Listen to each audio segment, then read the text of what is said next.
Here are today's tech headlines. This is our plugged in segment. First, this is the latest viral prank kids are doing on TikTok. They're using AI to make it look like there is a homeless person living in their house. It looks pretty real. They send the pictures to their parents. The parents freak out. The kids record them. That's going all over on TikTok now. According to The Verge, some police departments are angry because panicked parents have been calling police and wasting police resources because of this nonsense. AI company Friend has been trying to sell a pendant that listens to your every word and can talk to you and keep you company. That idea so far has flopped, so now they launched friend.com, letting you chat with their AI friend for free on the web. Apparently the hope is you'll like it so much you'll be willing to pay the $130 for the little pendant. There's a link to buy one on the friend.com page. If you're still using a computer that has Windows 10, time's up. Microsoft is ending support for that operating system tomorrow. It will keep working after tomorrow, but you will not get security updates. You can, though, sign up for extended warranty updates, which will buy you another year before it will be extinct again. Windows 11 has been out for 4 years now. That is today's tech news, and you are plugged in. Catherine. All right, Darren, thanks. Anheuser-Busch is celebrating the 19th anniversary of its hunting edition Busch beer cans. The company is giving away 19 years worth of beer, but there's a catch. The winner has to change their name to Hunter. The company says Hunter is becoming less common and that it will also cover the cost to legally make the name change. Also, you get that free beer. Fans interested can post on social media with the hashtags Become a Hunter and Sweepstakes. If you want to enter, do it fast. You have until 11:59 tonight. Lyft is getting rid of a test feature that lets some drivers see how often a passenger tips before accepting a ride. Customers not happy with the new feature took to social media, many saying tipping culture is out of control. Typically, drivers decide whether to accept a trip based on limited information, such as the fare amount, distance, and rider rating. Lyft says they heard customers are canceling the experiment. The largest Mega Millions jackpot of the year is on the line tonight, with the estimated grand prize rising to a whopping $600 million. This is the 11th time in the game's history the jackpot has climbed to $600 million. The estimated cash value is $277 million, not too shabby. Only 4 Mega Millions jackpots have been claimed so far in 2025. The next drawing is tomorrow night. Remembering an icon, still ahead here on News 8 at 4. We're looking back at the work of legendary actress Diane Keaton and how Hollywood is honoring her legacy. And coming up on Nyberg, I'll take you to Blue Iris Farm in Lebanon, Connecticut, where you'll find nature calming among the animals.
All right, check it out. Yep, we've had a lot of slop today. Can we move this along, Ashley?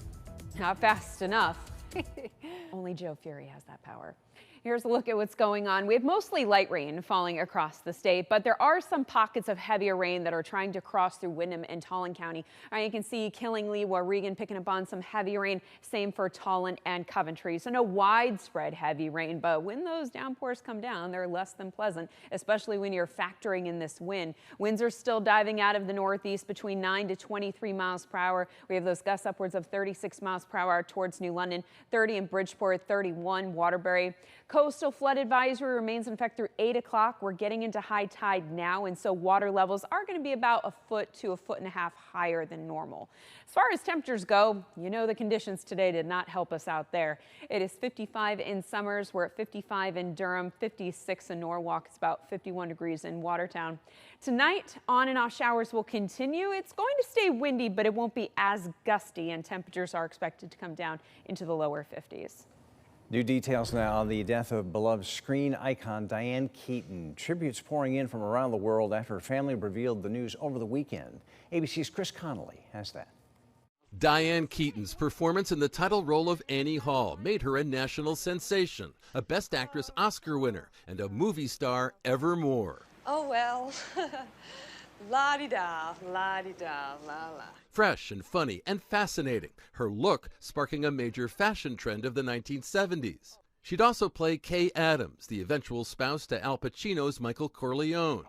You say you love me, and then you talk about allowing me to leave. Keaton also teaming with star and director Warren Beatty for the 1981 epic Reds. Portland, come to New York. You ought to be in New York. Thank you very much. I'll remember that. What? I'll remember your advice. But comedy remained her first love, where her on-screen glow and spontaneity shined. Just, take care of it. It's very agreeable. Her work with writer, producer, and eventually director Nancy Meyers spun rom-com gold. 1987's Baby Boom saw Keaton's big city executive pushed over the edge by life as a single parent in the country. I just want to turn on the faucet and have water. I don't want to know where it's coming from. Ah! 1991's Father of the Bride and its sequel saw Keaton alongside Steve Martin, and in 2003 with Jack Nicholson in Something's Gotta Give. The post-theatrical popularity of her mid-career movies, You don't own me. like her bankability-boosting hit The First Wives Club with Bette Midler and Goldie Hawn, saw Keaton earning the affection of younger fans, something she discussed with our Will Reeve back in 2022. There's something about you that transcends generations. I don't feel like I've transcended anything particularly, except that I've been very fortunate to have many opportunities that came my way. On and off screen, Keaton became a feminist icon. Integrity and independence, a hallmark of her personal style and sensibility. As a single parent, she would adopt and raise 2 children. I didn't choose to get married. I didn't need to get married. And I didn't, the people that I was with, it was best that we were not married. I think I did the right thing. And this morning, her co-stars remembering her impact. Keaton's First Wives Club colleague Bette Midler calling her brilliant, beautiful, extraordinary. Goldie Hawn adding, "You stole the hearts of the world and shared your genius with millions." Seems like old time. Diane Keaton's death at the age of 79 announced Saturday, leaving behind work that will be fondly remembered. I need you to do me a favor and try not to be so perfect. All right? Just as she will always be. Here with you. Thank you. Thank you so much. From appearing in the original Broadway cast of the musical Hair at 22 to writing an acclaimed memoir at 65. From directing a documentary called Heaven to directing the music video for Belinda Carlisle's Heaven is a Place on Earth. And thanks to all those films, Diane Keaton enjoyed a career vibrant with creativity and a life lived on her own terms. Chris Connolly, ABC News, Los Angeles. A new twist in the case of singer David. According to TMZ, that singer has transferred 2 of his homes in Houston to his mother. This update comes as the investigation continues into the discovery of the body of 14-year-old Celeste Rivera Hernandez. She was found inside the trunk of David's Tesla at a Hollywood tow yard. Rivas had been reported missing by her family last year. So far, there have been no arrests, and David has been cooperating with investigators. Tron led sales at the box office over the weekend, debuting with $33 million in sales domestically. That's about $10 million less than predicted, and $11 million less than its 2010 prequel Tron Legacy. Roof Man, starring Channing Tatum, based on a true story of a crook who lived in a Toys R Us for several months, made $8 million, and One Battle After Another, starring Leonardo DiCaprio, rounds out the top three, making $6 million, earning $158 million total so far. Who are you? I am Steve. A second Minecraft movie is in the works. The film's official X account announcing the untitled sequel will arrive in theaters in July of 2027. The video game adaptation was a real hit earlier this year, grossing more than $900 million globally. That made it the second highest grossing movie of 2025.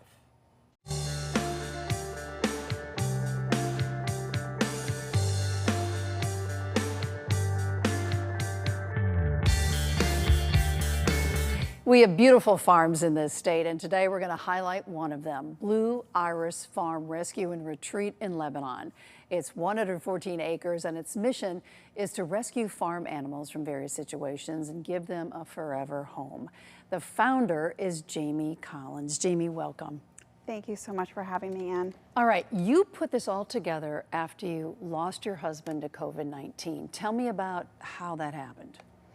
Well, I grew up on a farm in Rocky Hill, Connecticut, and I knew in life I wanted to do something really meaningful with purpose and passion.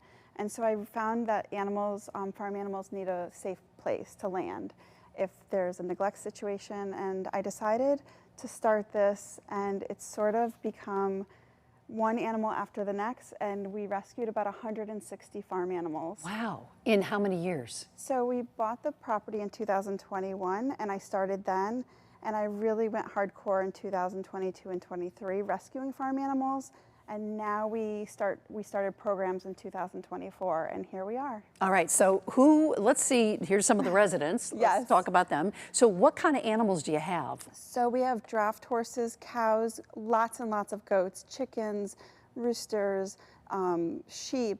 There's right now on the farm about 120 animals. You said this helped you and is helping you through your grief. Tell me about that. Yeah, so I realized when I lost my husband and things were really difficult emotionally, I realized we're all gonna go through grief somewhere in our life. And so the animals started healing me and helping me and being in nature. And so I decided to invite senior citizens, especially because their life changes, when someone passes away or things happen. So I bring senior centers to the farm to hang out with the animals, and it's really transformed lives. It's really incredible to see. Newtown Senior Center has been there now 3 times, and I love seeing the connection with the people and the animals, and they're so loved, and the laughter and joy it brings people. What programs do you have on the farm, and do you take interns? Yeah, absolutely. I had an intern this summer from Princeton. She's going to be a vet, and she was with me for 6 weeks. I work with the Center for Community Engagement at Eastern, and there's about 20 students that come to me weekly. This morning I worked with them, and then after that I run an ag science program with E.O. Smith, and they help doing the animal care. So they have the all grades coming through 3 days a week, and we help with the animal care. Such a pastoral setting.